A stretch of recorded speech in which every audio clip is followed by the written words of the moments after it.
আজি আমাৰ অসমত এনেকুৱা এটা পৰিস্থিতি আহিব বুলি মই কেতিয়াও ভাবা নাছিলো।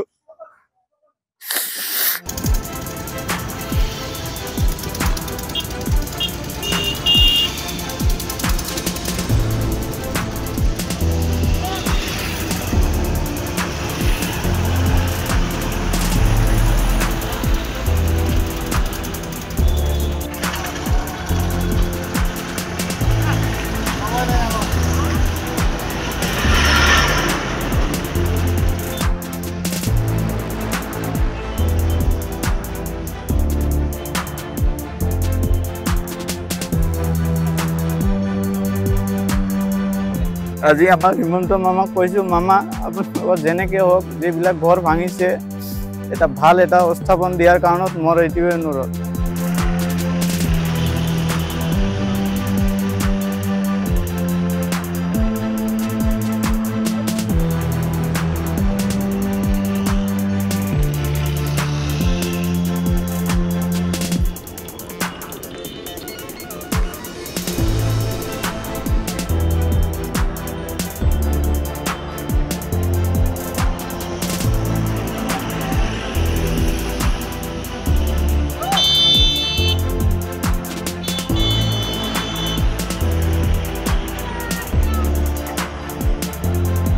আজি আমাৰ অসমত এনেকুৱা এটা পৰিস্থিতি আহিব বুলি মই কেতিয়াও ভাবা নাছিলো।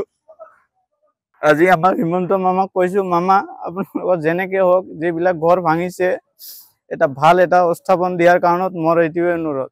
আজি বিলেচিপাৰা, আমাৰ চিৰাকটা আৰু চৰুৱাপাৰা, সন্তোষপুৰ যিখিনি আমাৰ চৰকাৰে উৎসৱ চলাইছে এইবিলাকৰ মানে আজি মোৰ যিখিনি সপোনৰ ঘৰ আছিল এইখিনি মই পুৱালৈকে এতিয়া কিবা এটা খাব পৰা নাই, এনেকুৱা হৈছো। আজি এই ঘৰখন ভাঙি আমি ক'ত যাম, ক'ত থাকিম, এইটো এতিয়া চৰকাৰে এটা কিবা ব্যৱস্থা কৰি দিয়া নাই। মোৰ এটা অনুৰোধ, যিবিলাক আমাৰ উচ্ছেদ চলিছে ঘৰবিলাক, যিমান ঘৰ আছে এইবিলাকৰ ঘৰ কিবা এটা বেলেগ ঠাইলৈ চৰকাৰক এটা স্থাপন দিয়াৰ কাৰণত মই চৰকাৰক এইটোৱে অনুৰোধ জনাইছো। আজি ল'ৰা ছোৱালী সৰু সৰু আজি ভালকে এতিয়াৰ পৰা কিছুমান ল'ৰা ছোৱালী এতিয়া মাক দেউতাক যে কিবা এটা মা যে কিবা এটা ৰান্ধি খুৱাব এইখিনিও টাইম পৰা নাই। কালিলৈকে আমাৰ 6 জুলাইলৈকে লাষ্ট ডেট দিছে, কিবা কাৰণত যদি আমি ভাঙিব নোৱাৰো JCB আনি ইয়াত লগাই দিব। আজি আমাৰ অসমত এনেকুৱা এটা পৰিস্থিতি আহিব বুলি মই কেতিয়াও ভাবা নাছিলো।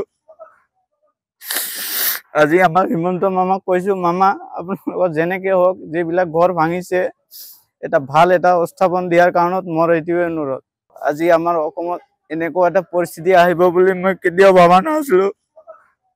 আজি আমাৰ হিমন্ত মামাক কৈছো, মামা আপোনালোকৰ যেনেকে হওক যিবিলাক ঘৰ ভাঙিছে এটা ভাল এটা স্থাপন দিয়াৰ কাৰণত মোৰ এইটোৱে অনুৰোধ। আজি বিলেচিপাৰা, আমাৰ চিৰাকটা আৰু চৰুৱাপাৰা, সন্তোষপুৰ যিখিনি আমাৰ চৰকাৰে উৎসৱ চলাইছে এইবিলাকৰ মানে আজি মোৰ যিখিনি সপোনৰ ঘৰ আছিল এইখিনি মই পুৱালৈকে এতিয়া কিবা এটা খাব পৰা নাই, এনেকুৱা হৈছো। আজি এই ঘৰখন ভাঙি আমি ক'ত যাম, ক'ত থাকিম, এইটো এতিয়া চৰকাৰে এটা কিবা ব্যৱস্থা কৰি দিয়া নাই। মোৰ এটা অনুৰোধ, যিবিলাক আমাৰ উচ্ছেদ চলিছে ঘৰবিলাক, যিমান ঘৰ আছে এইবিলাকৰ ঘৰ কিবা এটা বেলেগ ঠাইলৈ চৰকাৰক এটা স্থাপন দিয়াৰ কাৰণত মই চৰকাৰক এইটোৱে অনুৰোধ জনাইছো। আজি ল'ৰা ছোৱালী সৰু সৰু আজি ভালকে এতিয়াৰ পৰা কিছুমান ল'ৰা ছোৱালী এতিয়া মাক দেউতাক যে কিবা এটা মা যে কিবা এটা ৰান্ধি খুৱাব এইখিনিও টাইম পৰা নাই। কালিলৈকে আমাৰ 6 জুলাইলৈকে লাষ্ট ডেট দিছে, কিবা কাৰণত যদি আমি ভাঙিব নোৱাৰো JCB আনি ইয়াত লগাই দিব। আজি আমাৰ অসমত এনেকুৱা এটা পৰিস্থিতি আহিব বুলি মই কেতিয়াও ভাবা নাছিলো। আজি আমাৰ হিমন্ত মামাক কৈছো, মামা আপোনালোকৰ যেনেকে হওক যিবিলাক ঘৰ ভাঙিছে এটা ভাল এটা স্থাপন দিয়াৰ কাৰণত মোৰ এইটোৱে অনুৰোধ।